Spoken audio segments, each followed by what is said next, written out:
श्री स्वामी समर्थ महाराज की जय। अनंत कोटि ब्रह्मांड नायक भक्तवत्सल भक्ताभिमानी श्रीपाद श्री वल्लभ विजय दत्त गुरुदेव दत्त समर्थ अवधूत चिंतन श्री गुरुदेव दत्त। ओम श्री गायत्री माता की जय। ओम श्री गुरु महाराज की जय।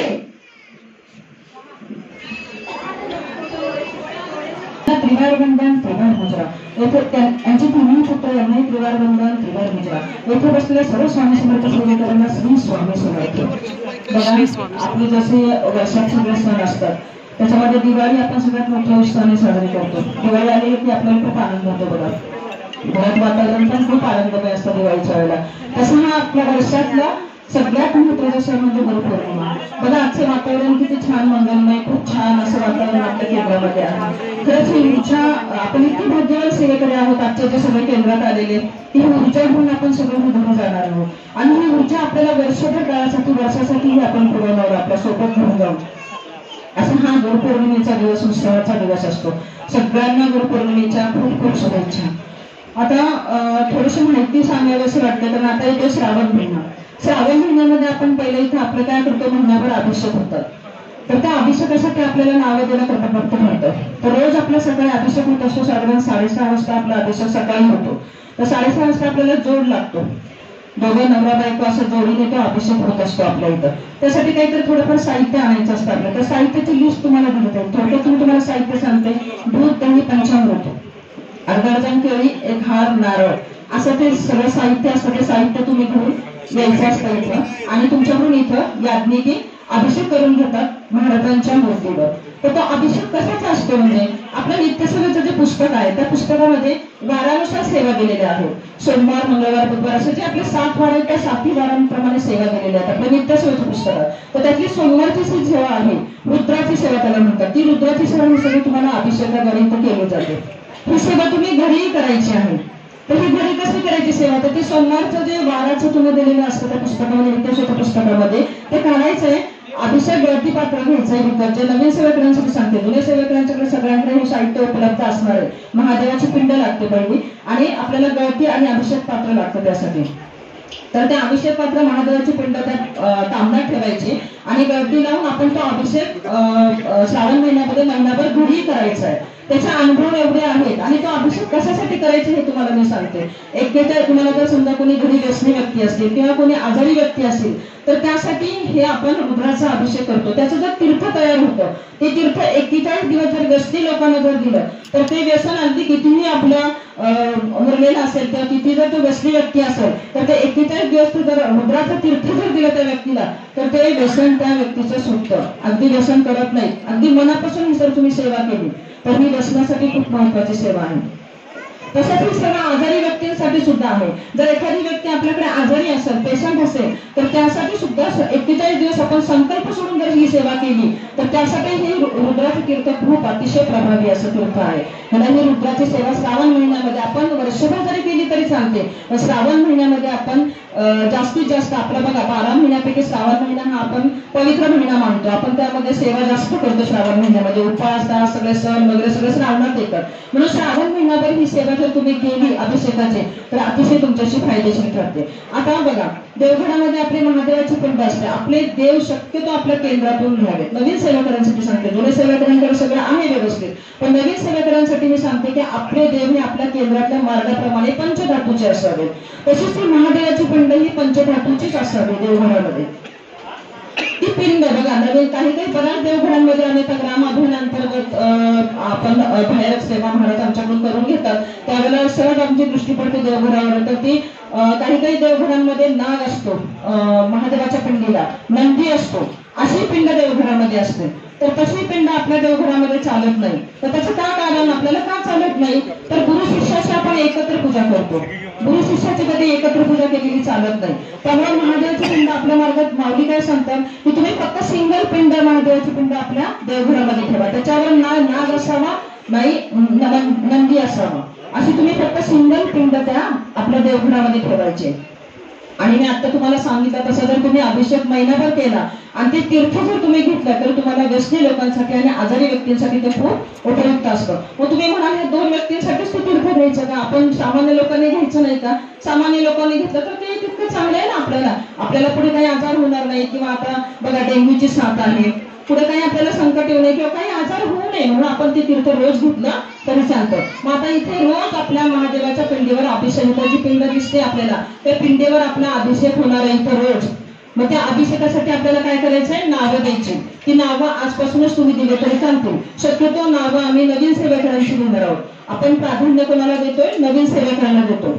कारण आता आम्ही जुने सेवेकरी आम्हाला सगळं माहिती आहे, त्यामुळे आपण जे नवीन सेवेकरी आपल्या केंद्रात असतात त्यांना आपण प्राधान्य देतो. आजपासून तुम्ही ह्या अभिषेकासाठी नावं देऊ शकता. महिनाभर अभिषेक चालणार आहे. ज्याला ज्याच्या सोयीने, ज्याला सुट्टीच्या दिवशी किंवा कोणाला म्हणजे जो योग्य दिवस असेल तो दिवस बघून तुम्ही काय करायचे, आजपासून नावं द्यायचे. आता तसा दुसरा सण म्हणजे आपण एक देवघराचं मी तुम्हाला थोडक्यात सांगते. आपले जे इथे देवघर आलेले ती देवघर बघा तुम्ही आठवड्यातून किंवा 15 दिवसातून ही देवघर आपल्याकडे येतात. 10-12 देवघर जर आली तर तुम्हाला 15 दिवसांनी म्हटलं एकही देवघर दिसत नाही. म्हणजे आपल्या मार्गाचा प्रचार प्रसार किती होतोय किंवा किती झालाय हे त्याच्यावरून आपल्याला कळतं. देवघर राहतच नाही, शिल्लकच नाही. आत्ताच बघा पुण्यावरून जी लोक आमचे पाहुणे आले होते त्यांनी आपल्या केंद्रातून देवघर नेलं. मग त्यांना पुण्याला घेता येत नाही का? घेता येतं. पण त्यांना इथलं देवघर पसंत पडलं म्हणून त्यांनी आमच्याच पाहुणे होते ते त्यांनी देवघर नेलं. मग सांगायचा उद्देश हा आहे की खूप छान देवघर आहेत आपल्या याच्यामध्ये केंद्रामध्ये. बघा देवघराचं थोडक्यात तुम्हाला सांगायचं म्हणजे 5 पायऱ्याचं किंवा 3 पायऱ्यांचंच आपलं देवघर असावं. इतर जी देवघर आपण बाजारामध्ये विकत घेतो ती देवघर चालत नाही. तुम्हाला माहिती नसतं मार्बल किंवा इतर दुसऱ्या कुठल्या धातूची जर देवघर घेतली तर जे आपण जी सेवा करतो ती सेवा त्या देवघरामध्ये साठवली जात नाही. हे जे आपलं सागाचं जे देवघर आहे त्या सागाच्या देवघरामध्ये आपण जी रोज सेवा करतो ती सेवा त्या देवघरामध्ये साठवली जाते, ती ऊर्जित होते सेवा आपली. म्हणून लाकडी देवघर, सागाचं देवघर आपल्या घरामध्ये असावं हे त्याच्या पाठीमागचं कारण आहे. म्हणून देवघर तुम्ही घेताना आपल्या मार्गातलं देवघर घ्यावं. अतिशय सुंदर बघा श्री स्वामी समर्थ लिहिलेलं आहे, त्याच्यावर हत्ती आहेत, मोर आहेत, असे बरेच डिझाईन आहेत त्या देवघराला. आणि 3 आणि 5 पायऱ्यांचं देवघर शक्यतो आपल्या घरामध्ये असावं. मग आता त्याच्यामध्ये बघा सगळ्यात अधिष्ठान वरच्या पायरीवर कोणते देव ठेवायचे तर स्वामी समर्थांचा फोटो किंवा मूर्ती त्याच्यावर ठेवायची. मूर्ती ही पंचधातूचीच असावी. जसं मी मगाशी तुम्हाला सांगितलं आपल्या देवघरामध्ये मूर्ती ह्या आपल्या मार्गातल्या पंचधातूच्याच ठेवाव्या नवीन सेवेकरांसाठी. मूर्ती जर तुम्ही पंचधातूची महाराजांची जर ठेवली तर त्याच्यावर रोज अभिषेक करणं महत्वाचं आहे, म्हणजे आवश्यक आहे. रोज नाही तुम्हाला जमलं, जॉब करणाऱ्या महिला असतात, जॉब करणारे पुरुष असतात, रोज अभिषेक करायला जमत नाही तर तुम्ही कमीत कमी सोमवार, गुरुवार, पौर्णिमा, अष्टमी ह्या दिवशी तरी स्वामींच्या मूर्तीवर अभिषेक केला पाहिजे. दुसरी पायरी असते, दुसऱ्या पायरीवर आपण काय करतो, कुलदैवत, कुलदेवीचा टाक, कुलदैवत आणि कुलदेवी यांचा टाक ठेवतो. तिसऱ्या पायरीवर आपण इष्टदेवता ठेवतो. इष्टदेवता कोणत्या, गणपती, बाळकृष्ण, अन्नपूर्णा आणि महादेवाची पिंड हे आपण तिसऱ्या पायरीवर ठेवत असतो. सगळ्यात खाली पितरांचा टाक, शंख, घंटा हे असं थोडक्यात मी तुम्हाला देवघरात कुठले देव ठेवायचे आणि देवघर कसे असावे ते सांगितलं. आता तिसरा महत्वाचा मुद्दा म्हणजे आपलं रक्षाबंधन येतं. ह्या महिन्यामध्ये श्रावण महिन्यामध्ये येते की रक्षाबंधन. तर त्या रक्षाबंधनासाठी आपण बाजारातल्या विकत राख्या घेतो ना, तर त्या राख्यांचा काही फायदा नसतो. बघा त्या दिसायला खूप आकर्षक असतात, खूप ह्या राख्यांपेक्षा त्या खूप सुंदर असतात दिसायला, पण त्याच्यापासून तुम्हाला काहीच फायदा नाही त्या राख्यांचा. ह्या राख्या आम्ही जे तयार केलेल्या आहेत त्या स्वयंरोजगार आपला विभाग आहे. त्या स्वयंरोजगार अंतर्गत ह्या राख्या बचत गटामार्फत महिलांनी आपल्या केंद्रामध्ये केलेल्या आहेत. यावर्षी पहिल्यांदाच आपल्या केंद्रातल्या महिलांनी ह्या राख्या तयार केलेल्या आहेत. तर ह्या राख्यांची मी तुम्हाला थोडक्यात माहिती सांगते. 5 प्रकारच्या ह्या राख्या आहेत. तर पहिली राखी बघा सिंधू राखी, पहिले 18 रुपये त्याची किंमत आहे.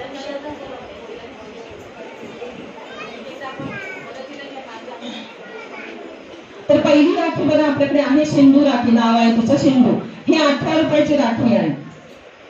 तिची किंमत बघा किती कमी आहे, 20 रुपयाच्या आतच राखीची किंमत आहे. तुम्ही आता बाहेर जर राख्या घ्यायला गेल्या तर तुम्ही कमीत कमी 40-50 अशी राख्यांची किंमत असते. आपल्याकडे ज्या राख्या आपण विकतोय त्या सगळ्या 50च्या आत. मला वाटतं एकच काहीतरी अशी राखी आहे की ती 50च्या पुढची आहे. तर ही राखी बघा 20 रुपयाच्या आतच ही राखी आहे. आता ह्या सिंधू राखीचं काय महत्व आहे बघा, ही विद्यार्थ्यांसाठी राखी आहे. तर ही विद्यार्थ्यांनी का बांधायची हातामध्ये? तर विद्यार्थ्यांमध्ये बघा विद्यार्थी ज्या वेळेला पहिल्यांदा शाळेत जातात त्यावेळेस घाबरतात. जे प्राथमिक शाळेमध्ये जे मुलं जातात ते घाबरतात. त्यांची मानसिकता कशी असते की मला शिक्षक मारतील वर्गात गेल्यानंतर, किंवा मला आई वडिलांचा एक धाक असतो, काहीतरी असं मनामध्ये दडपण घेऊन ते शाळेमध्ये गेलेले असतात. मग त्यांची जी भीती असते किंवा त्यांची जी मानसिकता असते भीती, तर ही राखी बांधल्यानंतर त्यांची ती मानसिकता काय होते, भीतीचे ते वातावरण असते ते काय होतं, दूर होतं. आता ह्याच्यामध्ये कुठला मणी आहे बघा, स्फटिकाचा मणी आहे. हा स्फटिकाचा मणी काय काम करतो तर तो पॉझिटिव्हिटी निर्माण करतो.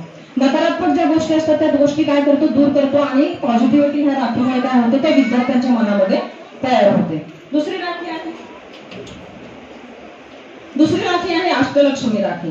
आता बघा हिच्या नावातच अष्टलक्ष्मी म्हणजे ही आर्थिक प्रगतीची राखी आहे. तुम्हाला आर्थिक स्थैर्य राखून देणारी ही प्राप्ती आहे अष्टलक्ष्मी. हिची किंमत आहे 36 रुपये. म्हणजे ही 50 रुपयाच्या 40 रुपयाच्या आतच राखी आहे. बघा या राख्यांचं एवढं महत्व आहे, तुम्ही अनुभव घेऊन बघा. आपल्याकडे एकही राखी शिल्लक राहत नाही. आता मी तुम्हाला सांगितल्यानंतर 8 दिवसामध्ये सगळ्या राख्या आपल्या संपून जातात. लोक मग नंतर आम्हाला म्हणतात की ताई नाही का राख्या आता शिल्लक, आम्हाला अजून राखल्या पाहिजे. म्हणजे इतकं महत्व राख्यांचं खूप अनुभव आलेला आहे लोकांना. आता ही राखी बघा अष्टलक्ष्मी राखी, याच्यामध्ये कमळगठ्ठ्याचं मणी आहे, कवडी आहे. कमळगठ्ठे आणि कवडी हे कशाचं प्रतीक आहे तर लक्ष्मी प्राप्तीचं प्रतीक आहे. ह्याच्यामुळे काय होते, लक्ष्मी स्थिर राहते. ही राखी जर तुम्ही बांधली तर तुम्हाला लक्ष्मी, म्हणजे तुम्ही जर भावाला राखी जर बांधली तर भाऊ काय होणार, श्रीमंत होणार. भाऊ दे ना आपला भाऊ श्रीमंत, आपण श्रीमंत पाहिजे फक्त नाही ना, भाऊ श्रीमंत झाला पाहिजे. म्हणून ही राखी जर तुम्ही भावाला जर बांधली तर भाऊ आपला काय होतो, त्यालाही आनंद होतो, तोही श्रीमंत होतो. तिसरी राखी मी तुम्हाला दाखवते, कावेरी राखी. हिची किंमत बघा 30 रुपये. म्हणजे ही राखी 40 रुपयाच्या आत, अगदी 30 रुपये म्हणजे खूप माफक दरात आपल्या राख्या आहेत ह्या, काहीच महाग नाही. एका आता आम्ही बसलो होतो असं स्टिकर वगैरे लावत झाला, तर जवळजवळ तुम्हाला सांगते 20 ते 25 राख्या आमच्या तिथेच लगेच गेल्या. लोकांनी येऊन गेल्या, आम्ही काही म्हणजे सांगितलं नाही कोणाला, काही नाही, पण येऊन लोकांनी घेऊन गेल्या राख्या. आता ह्या राखीमध्ये पण बघा पांढरीचा मणी. तर ह्या मण्याचं वैशिष्ट्य ह्याच्यामध्ये कमळगठ्ठ्याचा मणी पण आहे, आणि ह्या पांढरीची काठी जी आपली असते आपल्या मार्गामध्ये पांढरीचा मणी म्हणून आहे. तर ह्या मण्याचं काय महत्व आहे तर हिस्सा पशुपक्षीपासून आपण ह्याचं संरक्षण होतं, किंवा आपल्या जवळ आजूबाजूला आसपास काही शत्रू असतात, आपले असतात थोडंफार आपले काहीतरी त्रासदायक लोक असतात. तर ही राखी जर तुम्ही पर्समध्ये किंवा तुमच्या पाकिटात किंवा खिशात कुठे जर ठेवली तर तुम्हाला असे त्रास देणारे लोक जर जवळपास कोणी तुमच्या असेल तर ते त्रास देणार नाही, किंवा सरपटणारे प्राणी म्हणा किंवा हिंस्र पशुपक्षी असतील तर त्यापासून तुमची ही राखी संरक्षण करणार आहे. म्हणजे प्रत्येक राखीचं बघा तुम्ही किती महत्व आहे. याच्यातही कमळगठ्ठ्याचं मणी तुम्हाला दिलेलं आहे, चंदनाचं मणी आहे. आपण जी रोजची माळ ओढतो, जी आपण रोज माळ वापरतो जप करायला, तर त्या रक्तचंदनाचं मणी पण याच्यामध्ये दिलेलं आहे. चौथी राखी नर्मदा राखी म्हटलेलं आहे ना, याची किंमत आहे बघा 50 रुपयाच्या आतच आहे, 45 रुपये फक्त किंमत आहे याची. तर ह्या राखीचं महत्व म्हणजे याच्यातही पांढरीची काठी आहे, बारीक रुद्राक्ष आहे, स्फटिक आहे. स्फटिक मी तुम्हाला मगाशी सांगितलं, स्फटिक हे पॉझिटिव्हिटी निर्माण करतं. बऱ्याच लोकांची मानसिकता खराब झालेली असते, वातावरण त्याच्यामुळे ही राखी आपल्याला पांढरीची काठी स्फटिकाची मणी आहे, त्यामुळे ही पण पॉझिटिव्हिटी तयार करणारी राखी आहे. आणि ही पाचवी शेवटची राखी म्हणजे ही महाकाली राखी आहे. ही सगळ्यात थोडीशी आपल्या राख्यांच्या पेक्षा ही थोडी महाग राखी, म्हणजे ती 50च्या थोडी पुढे 63 रुपयाला राखी. पण हिचं महत्व काय माहितीये का, ही राखी दिसायलाही आकर्षक आहे, आणि ही काशीला रुद्राक्षाला सिद्ध करून आलेला आहे. ह्या राखीचं महत्व म्हणजे आपल्या काशीला जी सेवा झाली होती, मेळावा झाला होता, त्याच्यामधून हा रुद्राक्ष काय झालेला आहे, सिद्ध करून आलेला आहे आपला. म्हणून या महाकालीचं महत्व जास्त आहे, म्हणून थोडी हिची किंमत थोडी जास्त आहे. अशा 5 प्रकारच्या राख्या आपल्या इथे आता सध्या स्टॉलवर विकायला आहेत. ज्यांना कोणाला पाहिजे असेल त्यांनी आजपासून राख्याही घेऊ शकता. आजपासून तुम्ही अभिषेकाची जी मी नावं सांगितली तुम्हाला ती नावही तुम्ही घेऊ शकता. झालेली सेवा श्री स्वामींच्या चरणी रुजू करते. दादा काहीतरी सांगत होतं. श्री स्वामी समर्थ.